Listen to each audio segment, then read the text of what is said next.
ਬੱਕਰੀ ਦਾ ਅਲਟਰਾਸਾਊਂਡ ਜਿਹੜਾ ਨਾ 35 ਦਿਨਾਂ ਤੇ ਹੋ ਜਾਂਦਾ। 35 ਦਿਨ ਹੋਇਆ ਹੁਣ ਨਾ ਬੱਕਰੇ ਕੋ ਕ੍ਰਾਸ ਹੋਇਆ ਅਲਟਰਾਸਾਊਂਡ, ਫਿਰ ਅਲਟਰਾਸਾਊਂਡ ਹੋ ਜਾਂਦਾ। ਹੁਣ ਉਹਨੂੰ ਅਲਟਰਾਸਾਊਂਡ ਤੇ ਖਾਲੀ ਆ, 1.5-2 ਮਹੀਨੇ ਹੋ ਗਏ ਨੇ ਅਲਟਰਾਸਾਊਂਡ ਕਰਵਾਈ ਹੋਈ ਨੂੰ। ਤਾਂ ਅਲਟਰਾਸਾਊਂਡ ਕਰਾਓ, ਰੁਪਈਆ ਲੱਗਣਾ 3000। ਖੁਸ਼ ਹੋ ਕੇ ਲਾਣਾ। ਖੁਸ਼ ਠੀਕ ਹੈ ਜਨਾਬ, ਖੁਸ਼ ਠੀਕ ਲਾਣਾ। ਤੇ ਉਹ ਫੇਰ ਹੀ ਕਿਸੇ ਵੰਡ ਚ ਅਲਟਰਾਸਾਊਂਡ 3000 ਦਾ ਹੁੰਦਾ।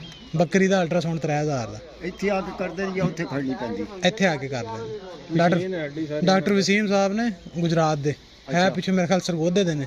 ਇੱਥੇ ਡਿਊਟੀ ਖਾਰੀਆਂ ਕਰਦੇ ਨੇ, ਰਹਿੰਦੇ ਗੁਜਰਾਤ ਨੇ। ਅੱਛਾ, ਉਹ ਕਰਨਗੇ ਆ ਕੇ। ਤੇ ਜੇ ਬੱਕਰੀ ਖਾਰੀਆਂ ਲੈ ਜੇ ਖਰਚਾ ਉਹੀ ਹੋ ਜਾਣਾ, ਜ਼ਿਆਦਾ ਹੋ ਜਾਣਾ ਕਿ 1500 ਰਕਸ਼ੇ ਵਾਲੇ ਨੇ ਦੇਣਾ। ਉਹੀ ਨਾ 1500 ਜਾਣ ਦਾ, 1500 ਆਉਣ ਦਾ, 3000 ਤੇ ਉਹ ਹੋ ਗਿਆ। ਬਿਹਤਰ ਆ ਕਿ ਇੱਥੇ ਸੱਦ ਲਈ। ਨਹੀਂ ਉਹ ਅਲਟਰਾਸਾਊਂਡ ਮਸ਼ੀਨ ਜਿਹੜੀ ਉਹ ਕੋਈ ਉਹ ਜਦੀਦ ਏਡੀ ਛੋਟੀ ਨਿਕਲ ਆਈ ਜਿਹੜੀ ਨਾਲ ਲੈ ਉਹ ਜਿੱਦਾਂ ਲੈਪਟਾਪ ਨਹੀਂ ਹੁੰਦਾ, ਐਡਾ ਸਾਰਾ ਉਹਦੇ ਨਾਲ ਡੱਬਾ ਹੁੰਦਾ।